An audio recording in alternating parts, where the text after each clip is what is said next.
오순절 12번째 주일입니다. 오늘 주신 말씀을 중심으로 인생의 마지막 문장이라는 제목으로 함께 말씀을 나누고자 합니다. 세계적인 뇌과학자인 조셉 르둑스르가 느끼는 뇌라고 하는 책에서 이런 말을 합니다.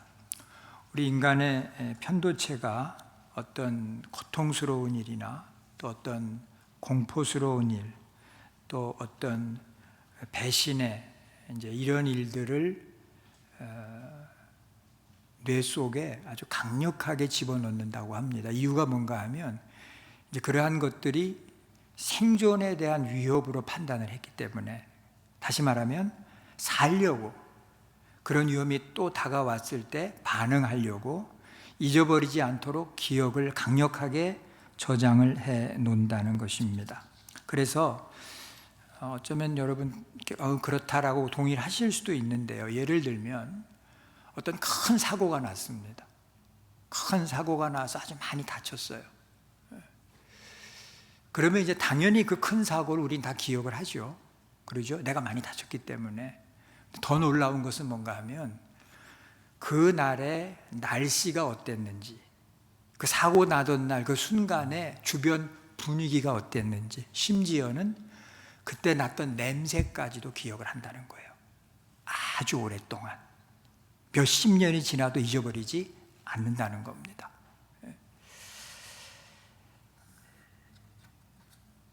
과거의 상처나 아픔이나, 여러분 트라우마라고 그러죠. 그것 자체가 굉장한 파워입니다. 큰 힘이에요. 그리고 그러한 것들이 우리 인생의 마지막에 이렇게 마침표를 이렇게 자꾸만 찍으려고 한다는 거죠. 그 마침표의 내용이 뭔가 하면 이제 끝났다는 거예요. 너는 끝났다. 너 별거 아니다. 그래봤자다. 살아도 사는 게 아니다. 많은 경우에 또 많은 사람들이 이렇게 되어지면요, 나는 피해자가 되는 거죠. 썸바디가 가해자가 되는 거고. 그럼 내가 피해자가 됐기 때문에 나는 아무 잘못이 없죠. 다 저 사람이 잘못한 거죠. 저 사람 때문에 이런 일이 지금 생겨난 거죠. 남은 것은 뭡니까? 그래서 복수입니다. 복수. 여러분 아세요? 자살도 복수라는 거 아세요? 자살이 복수입니다. 내가 죽으면 슬퍼할 사람에 대한 복수가 자살이에요. 무서운 거 아니에요? 네. 하나님이 우리한테 주신 자유의지라는 거 우리 다 알고 있습니다. 자유의지를 주셨습니다. 그 자유의지란 도대체 무엇입니까? 여러 가지 말을 할 수 있지만 이렇게 생각해 볼 수 있습니다. 어떠한 상황, 어떤 환경 속에서도 나의 마지막 태도를 내가 결정할 수 있는 자유입니다. 그게 자유의지예요. 나의 마지막 태도, 그것을 누가 결정한다고요? 썸바디가 아니라 내가 결정할 수 있는 자유입니다. 많은 분들이 과거에 상처가 이렇게 찍어 놓은 그 마침표, 거기에서 벗어나지 못하고 그 상처의 마침표 안에서 또 벗어나지 못하고 앞으로 나아가야 되는데 나아가지를 못하는,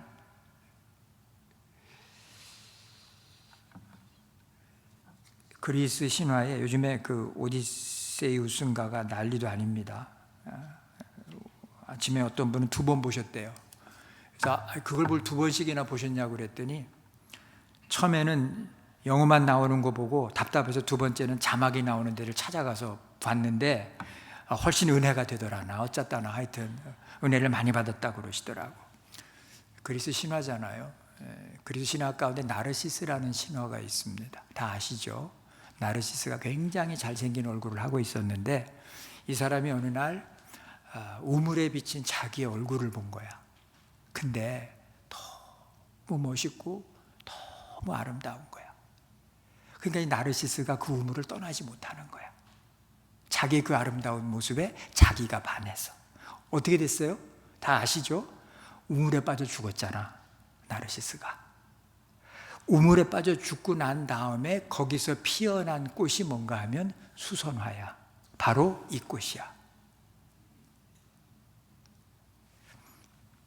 제가 좀 길게 설명을 했는데, 제가 좋아하는 정호승 선생의 시 가운데 수선화에게라는 시가 있습니다. 울지 마라. 외로우니까 사람이다. 살아간다는 것은 외로움을 견디는 일이다. 공연이 오지 않는 전화를 기다리지 마라. 눈이 오면 눈길을 걸어가고 비가 오면 빗길을 걸어가라. 갈대숲에서 가슴 검은 도요새도 너를 보고 있다. 가끔은 하느님도, 이분이 캐톨릭 신자거든요. 하나님이라고 안 하고 하느님이라고 하는 거야. 가끔은 하느님도 외로워서 눈물을 흘리신다. 새들이 나뭇가지에 앉아 있는 것도 외로움 때문이고, 내가 물가에 앉아 있는 것도 외로움 때문이다.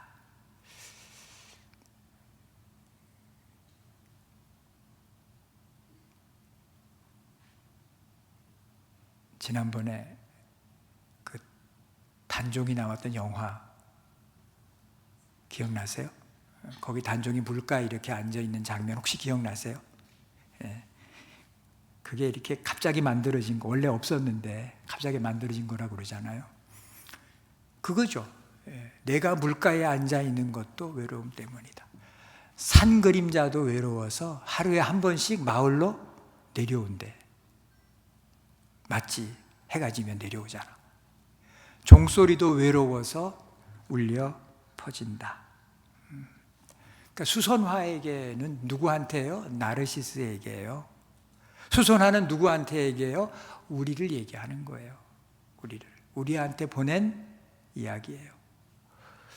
다 외롭다는 겁니다. 심지어 하나님도, 새들도, 종소리도, 앞산도 다 외롭다는 거예요. 외로운 것 때문에 뭐 하지 마라?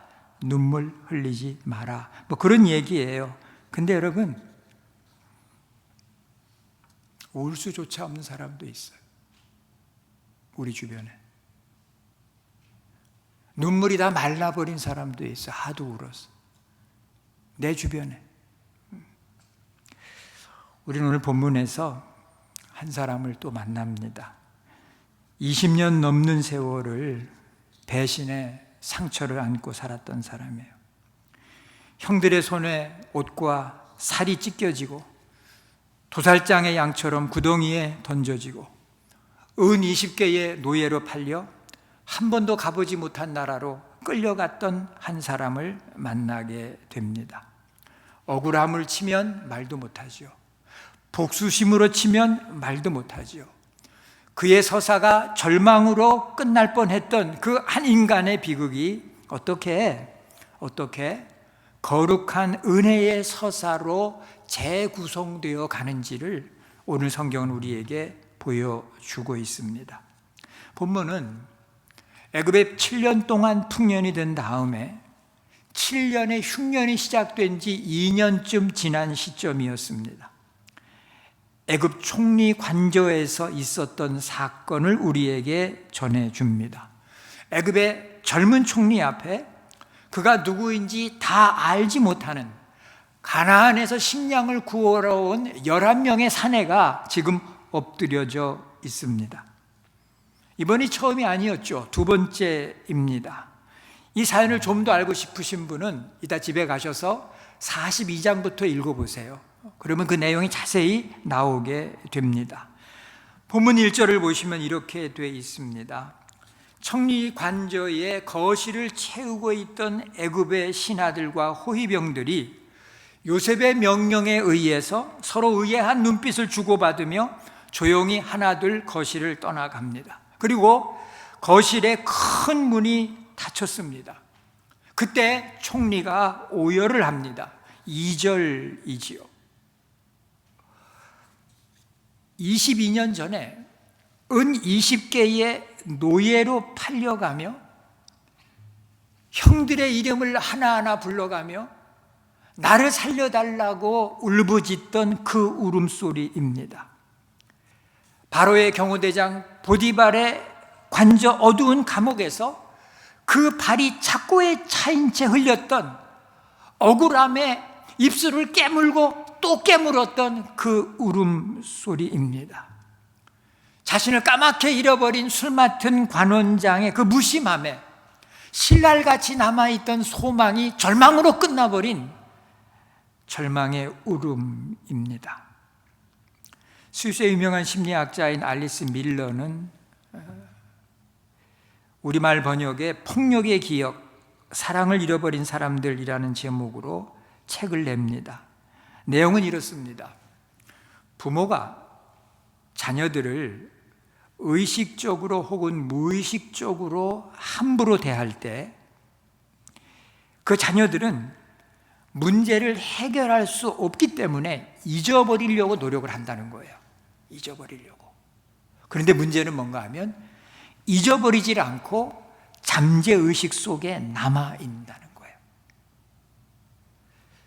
어느 순간이 되면 그게 뭐가 되는가 하면 트리거가 되어서 이상한 일을 벌이게 된다는 거예요. 그러니까 자녀들이 이상한 일을 벌일 때에 청소년 된 자녀들 우리 잘 이해 못 하잖아요. 쟤들이 왜 저러는지. 근데 그 이상한 일을 벌이는 그 모든 일들이 언제적 어렸을 적에 잠재의식 속에 쌓여있는 상처, 트라우마 이런 것들이라는 거예요. 강력한 거죠. 아주 강력한 겁니다. 앨리스는 무슨 말을 했는가 하면 그 사람이 자라나서 명예를 가지게 되고 권력을 가지게 되고 부를 가지게 되는 훌륭한 사람으로 남들이 보기에 성장했어도 그 안에는 여전히 뭐가 있는가 하면 그 상처가 남아있다는 겁니다. 저절로 절대로 치유되지 않는다고 지적을 합니다. 요셉은 지금 애굽에 만인 지상 1인 지하의 위치에 올랐습니다. 총리의 자리에 올랐다고요.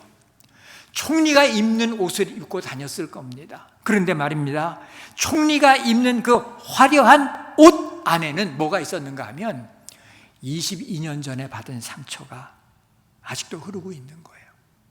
그의 날이 17살 때 받은 그 형들로부터 받은 그 상처는 무서운 상처로 남아 있는 거죠. 애굽의 언어가 아닌 히브리의 언어로 3절의 말씀 보면 요셉이 이렇게 얘기를 합니다. 아니 요셉, 아니 아빠, 오드하이, 이거 히브리어입니다. 아니 요셉, 내가 요셉이라 그 말이요. 아니 아빠, 내 아버지가 어떻게 되어 있느냐 그 말이요. 오드하이, 평안하시냐라고 묻는 겁니다. 내가 요셉입니다. 내 아버지는 아직 살아계십니까? 내 아버지는 평안하십니까?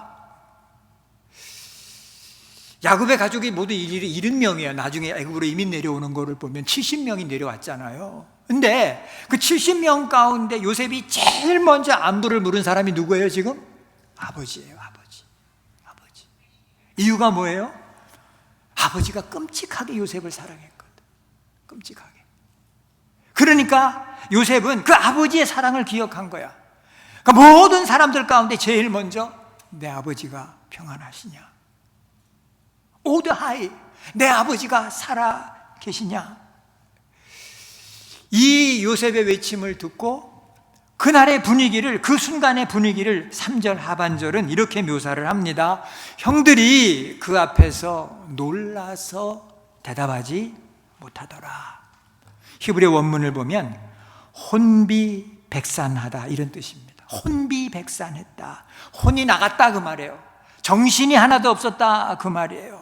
지금 형들의 눈앞에 자기가 요셉이라고 하며 나타난 이 총리는 22년 전에 자기들이 구덩이에 집어던지고 옷을 찢고 살을 찢고 애굽의 노예로 팔아버렸던 그 볼붉은 소년이 아니었습니다. 애굽을 중심으로 근동 지방의 모든 나라, 모든 민족의 생사여탈권을 쥐고 있는, 왜냐하면 식량을 가지고 있었거든. 7년 풍년의 식량을 저장해 두고 7년 흉년이 드는데 이게 2년밖에 지나지 않았거든. 근데 2년밖에 지나지 않았는데 형제들이 먹고 살기 위해서 애굽으로 내려와야만 되었을 정도로 기근은 심하게 돌아가고 있었거든. 뭐라고 되어 있는가 하면 우리가 아까 읽었지만 앞으로 5년 더 밭도 갈지 못할 것이다, 이런 말이 나온단 말이에요. 그러니까 무서운 흉년이 지금 들은 거죠. 애굽에서 식량을 풀지 않으면 다 죽어야만 되는 그 총리입니다. 자기들이 팔아먹었던 그 어린 소년이 총리가 되어 지금 눈앞에 서 있는 겁니다. 형들의 머릿속에 잊어버렸던 기억들이 다 살아났을 겁니다. 요셉이 저기 올 때 그랬거든요. 저가 누구냐? 요셉이 아니냐? 죽이자고 상의했잖아요, 자기들끼리. 저거 죽이자고. 차마 죽일 수가 없으니까 옷을 벗기고 구덩이에 던져놓잖아요. 대상이 지나가니까 은은십을 받고 팔았잖아요. 요셉은 팔려가면서 형들의 이름을 부르며 제발 살려달라고 간청했잖아요. 애걸복걸했잖아요. 그 귀 닫았잖아요. 요셉이 지거운 음식을 얼굴을 서로 쳐다보며 우구적 먹고 있었잖아요. 기분 좋았을까요? 전 기분 좋았다고 생각 안 합니다.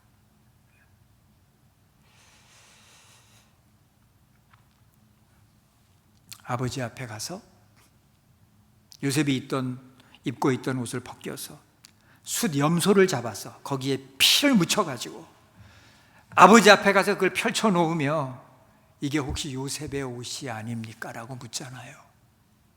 아버지가 뭐라 그래요? 못된 짐승에게 찢겼구나 그러잖아요. 그리고 아버지는 통곡을 하잖아요. 10명의 형들이 눈도 깜짝도 하지 아니하고 아버지 앞에 가서 그런 거짓말 했잖아요. 저는 그날의 그 순간 누가 그 말을 했는지 모르지만 생생하게 형들은 기억이 났을 것입니다. 그리고 그들이 쓴 마지막 문장은 이겁니다. 이제 우리는, 상상해 보세요. 우리는 죽었다. 우리가 이제 죽었다. 아니겠어요? 이제는 무슨 시간이에요? 보복의 시간이에요. 이제는 심은 것을 거두는 시간이에요. 형들은 자기들이 저지른 그것 때문에 지금 숨도 제대로 못 쉬는 거예요. 여기 보면 뭐라고 되어 있어요? 말도 못했다고 되어 있어요. 말이 안 나오는 거예요. 혼비백산했어. 근데 바로 그때 요셉이 손을 내밀며 형들 앞으로 나아갑니다. 요셉이 형들에게 이르되, 4절 상반절이죠. 내게로 가까이 오소서. 내게로 가까이 오소서. 그 요셉이 이렇게 얘기합니다. 나는 당신들의 아우 요셉이니 당신들이 애굽의 판자라. 이제 뭐가 일어나도 괜찮은 시간이야. 요셉의 신하들이 들어와서 10명의 형들을 꽁꽁 묶어서 끌고 가도 괜찮아. 할 말이 없어. 아니면 더 잔인하게 그 중에 몇 형제를 때려 죽여도 괜찮아. 할 말이 없어. 그 순간이에요. 지금 이 순간이. 그런데 5절에 가면 요셉은 문장을 다시 씁니다. 이렇게 써요. 당신들이 나를 이곳에 팔았다고 해서 근심하지 마소서. 한탄하지 마소서. 하나님이 생명을 구원하려고 나를 당신들보다 먼저 보내셨나이다. 문장의 주어가 바뀌고 있습니다. 원래의 주어는 뭡니까? 당신들이에요. 당신들. 요셉은 주어를 바꾸어 쓰고 있습니다. 당신들이 나를 시기했고, 당신들이 나를 죽이려 했고, 당신들이 나를 노예로 팔았고, 모든 것이 다 당신들 때문에 일어났습니다 라고 해도 팩트야. 할 말이 없는 거야. 인간의 상처가 쓰는 문장은 언제나 여러분 그렇습니다. 나를 아프게 한 그 사람이 주어가 됩니다. 나를 힘들게 한 그 사람, 그 자가 내 인생을 이렇게 만들었다. 나를 이렇게, 그 사건 때문에 내가 이렇게 되었다. 근데 결과 끝에 뭐냐면 복수입니다. 원한입니다. 증오입니다. 그런데 요셉은 그 문장의 주어를 바꿉니다. 감독이 말입니다. 선수 교체하듯이요. 주어를 바꿔버려요. 5절부터 8절까지에 보면 하나님이라고 하는 단어가 4번이나 반복이 됩니다. 하나님이 생명을 구원하시려고, 하나님이 큰 구원으로 당신들의 생명을 보존하고, 그런즉 나를 이리로 보내니는 당신들이 아니요 하나님이시라. 하나님이 나를 바로에게 아버지로 삼으시고. 형들의 행위는 명백한 범죄입니다. 변명의 여지가 없는 거예요. 큰 잘못을 지금 저지른 겁니다. 요셉이 형들의 죄를 무마하지 않아요. 없었던 걸로 하지 않아요. 덮지 않아요. 분명히 지적을 합니다. 당신들이 나를 팔았다고. 당신들이 나를 팔았다고. 그런데 요셉은 그 형들의 악의, 악한 의도, 그 악의를 뚫고 그 악의를 재료를 삼아서 당신의 거룩한 구원의 역사를 이루어내신 하나님의 손길을 지금 보는 거예요. 폴 트루니에가 고통보다 깊은이라는 책에서 한 말입니다. 창조적 반응, 창조적 수용이라는 말입니다. 인간의 고통을 극복하는 길은 상처를, 트라우마를 잃어버리는 게 아니다. 왜? 아까도 말씀드렸지만 잊어버리지 않거든요. 잊혀지지가 않는 거예요. 그 고통을 하나님의 위대한 작품으로 만드는 재료로 재해석, 다시 해석하는 데 있다라고 그랬습니다. 내가 언젠가 이 형들에게 원수를 갚으리라. 내가 무슨 수를 쓰든지 간에 나를 팔아먹은 이 형들에게 갚아주리라. 막 그랬다면 어쩌면 오늘 본문에 사건이 있는 이날 총리 관저는 신음소리와 피로 물들어야 했을 겁니다. 그런데 요셉은 자신의 상처의 마지막 문장을 하나님 앞에 내드렸습니다. 형들이 나를 팔았습니다. 제가 저기다 마침표를 찍었어요. 하얀 문장에 형들이 나를 팔았습니다. 마침표 끝난 거잖아요. 근데 그렇게 끝내지 않았어요. 형들이 나를 팔았으나 쉼표입니다. 쉼표요. 하나님은 그것을 선으로 바꾸사 이렇게 바꾼 거예요. 형들은 나를 팔았으나 쉼표하고 하나님은 그것으로 선으로 바꾸사 오늘과 같이 많은 생명을 구원하게 하셨습니다. 이 섭리의 시각이, 이 관점이 오늘 저와 여러분에게도 필요합니다. 우리를 아프게 한 사람 있잖아요. 없지 않잖아요, 여러분. 다 있잖아요. 내 가정을 흔들어 놓은 사람, 그 사람 있잖아요. 우리가 말은 안 하지만 내 사업을 송두리째 무너뜨린 사람 있잖아요. 만나면 어떻게 하고 싶은. 사탄은 그 사건을 주어로 삼아서 우리 인생의 마지막 문장을 이렇게 쓰는 거죠. 너는 실패자다. 너는 루저다라고. 너는 끝났다라고요. 근데 오늘 성경은 우리에게 이렇게 말합니다. 문장의 주어를 하나님으로 바꾸어라. 하나님으로. 상처의 마침표로 끝나는 것이 아니라 그 마침표를 쉼표로 바꾸어라. 쉼표로. 그리고 어디로 넘어가는가 하면 거룩한 구원으로 넘어가는, 거룩한 구원의 장으로 넘어가는. 오늘 요셉의 이야기는 마태복음 15장에 나오는 가나안 여인의 이야기와 교차 생각해 볼 수 있습니다. 가나안의 여인이 귀신 들린 딸이 있었습니다. 강현 권사님네 집에 딸이 둘이야. 그죠? 귀하죠.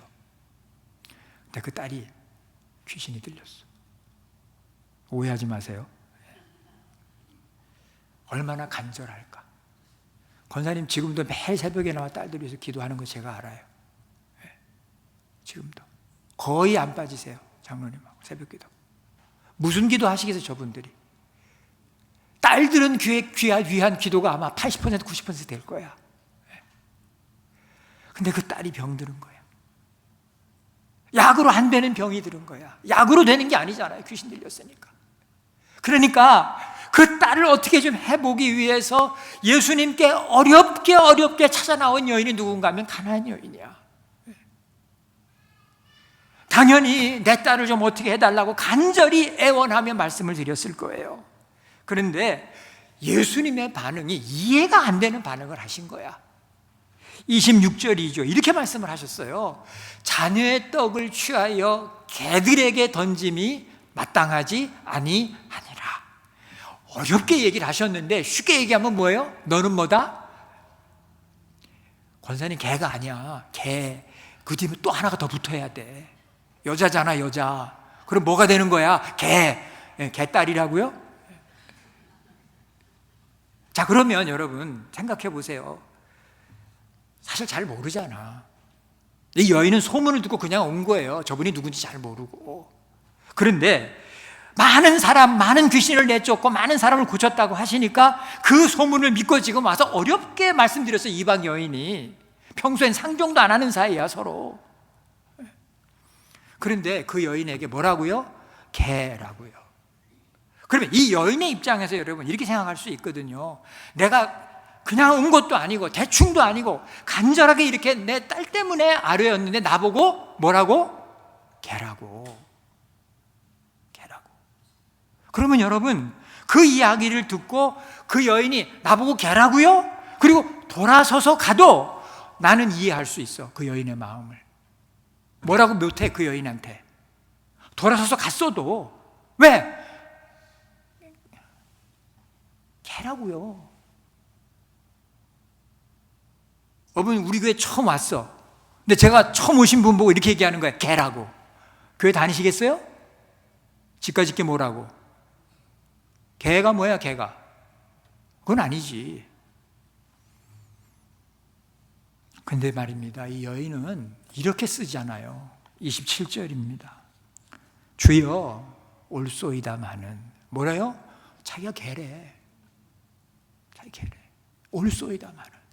개들도 제 주인의 상에서 떨어지는 부스러기를 먹나이다. 예수님께서요, 이 말을 들으시고 감탄을 하셨어요. 감동을 하셨어요. 28절에 뭐라고 되어 있습니까? 여자여, 내 믿음이 크도다. 내 소원대로 되리라. 전 이렇게 생각해요. 이 여인은 한 바퀴 도는 거야. 표현이 조금 이상한데 제정신이 아니야. 정상이 아니에요. 상식적이지가 않아요. 이 여인은 지금 이런 말을 아무나 할 수 있는 게 아니에요. 이거는 한 바퀴 도는 거야. 한 바퀴 도는 거야. 근데 보세요. 딸이 고침 받잖아. 그래요, 나는 개예요. 그런데요, 개들도요, 주인의 상에서 떨어지는 부스러기를 먹습니다. 그거라도 어떻게 안 되겠어요? 그렇게 말씀을 드린 거예요. 문장을 새로 쓴 거예요. 여러분, 기적은 아무한테나 오는 게 아닙니다. 아무한테나 오는 게 아니에요. 역사는, 하나님의 역사는 아무한테나 막 일어나는 게 아니에요. 그 기적을 맛볼 수 있는 사람, 그 역사를 맛볼 수 있는 사람들이 따로 있더라, 그 말이에요. 바로 이런 여인들이에요. 로마서 11장에 가보면 사도 바울이 고백을 합니다. 유대인들이 예수를 거절하고 십자가에 못 박은 그 비극적인 배신의 상처를 하나님께서 어떻게 이방인의 구원이라고 하는 놀라운 은혜로 바꾸셨는지를 이렇게 증언을 합니다. 그들의 실족함이 세상의 풍성함이 되며 그들의 실패가 이방인의 풍성함이 되거든. 예수님을 향한 유대인의 범죄와 거절이 그 잔혹한 상처의 문장을 하나님께서는 온 세상 이방인들을 구원하시는 구속사의 문장으로 바꾸어 써 주셨다라고 하는 거예요. 본문의 마지막 장면으로 다시 돌아갑니다. 애굽의 총리 관저가 거룩한 성소로 변합니다. 14절 15절입니다. 자기 아우 베냐민의 목을 안고 우니 베냐민도 요셉의 목을 안고 울고 요셉이 또 형들과 입맞추며 안고 우니 형들이 그제서야 요셉과 말하니라. 놀라운 장면 아니에요?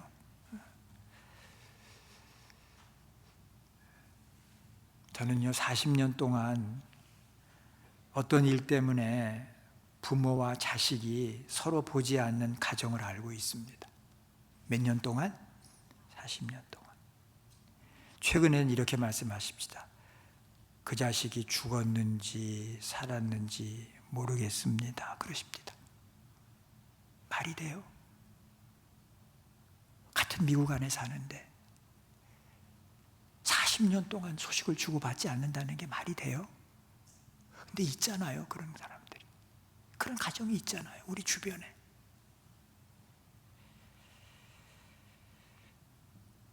(22년) 동안 단절되었던 언어가 회복이 되지요.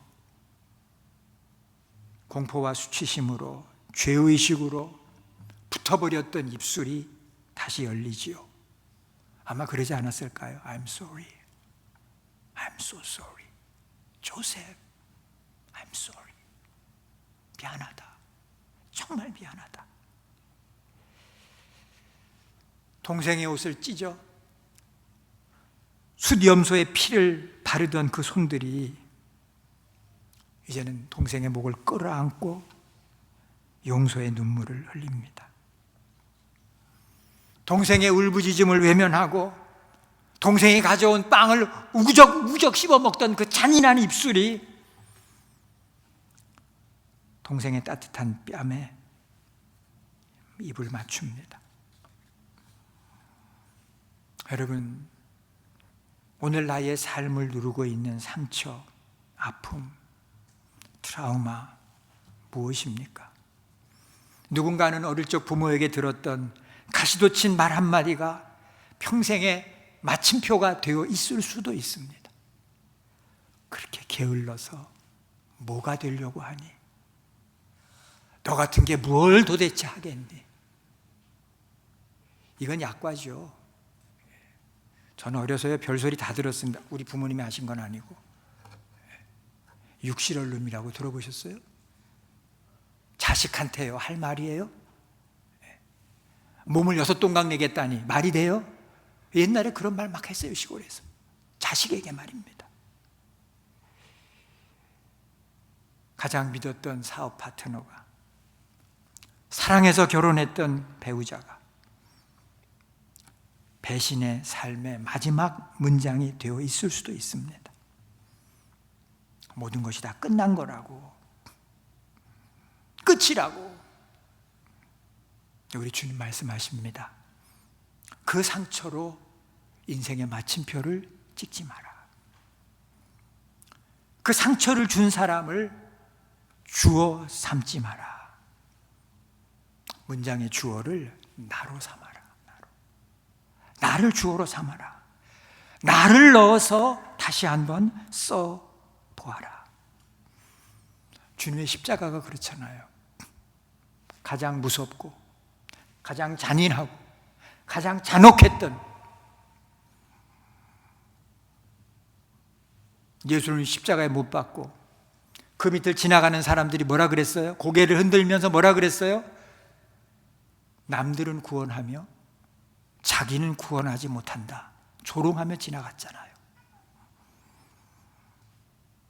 하나님께서 3일 만에 그 절망의 십자가에 마침표를 지으신 겁니다.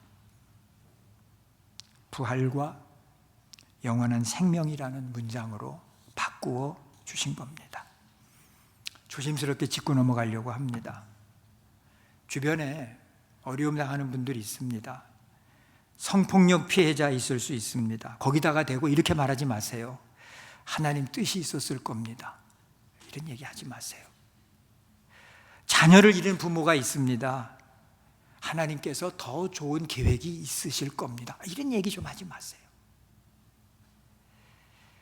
누군가에게 폭력을 당한 사람이 있습니다. 요셉처럼 생각하고 용서하세요. 이런 얘기 하지 마세요. 함부로 하지 마세요. 삶의 재난과 폭력을 곧바로 하나님의 어떤 의도로 해석하면 신학적으로 큰 문제가 생깁니다. 이렇게 말할 수 있겠죠. 그 일은 분명히 안 좋은 일이고, 분명히 악한 일이고 잘못된 일이고, 깊은 상처를 받았고, 그러나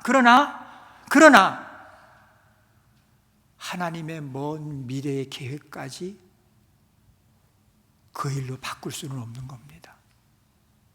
지금은 안 보이죠. 지금은 우리가 아무도 모르죠.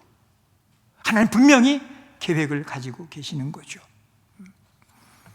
누군가 나의 삶에 상처에 마침표를 찍었다면 쉼표로 바꾸시고요, 하나님의 위대한 구원의 문장을 이어 썼으면 좋겠습니다. 이런 거죠.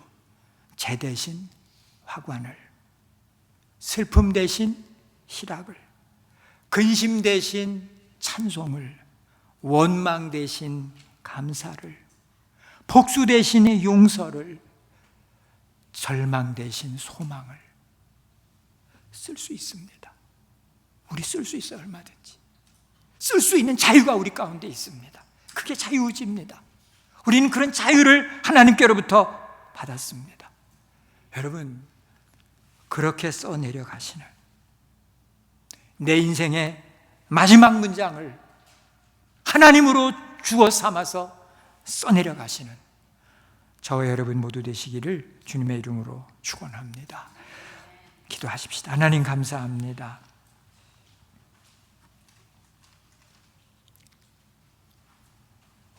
괜찮다가도, 아무 일 없다가도 어느 순간 어떤 말을 듣거나 어떤 일을 당하면 과거의 상처가 확 올라오면서 나를 정신없게 할 때가 많이 있습니다.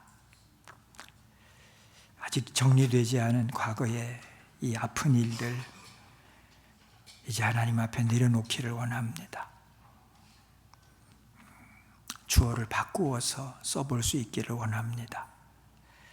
우리 한 주간 동안 이걸 가지고 씨름하게 하시고 정리되게 하시고 그동안 알지 못했던, 깨닫지 못했던, 누리지 못했던 자유와 평안을 누릴 수 있는 우리들 되게 하여 주옵소서.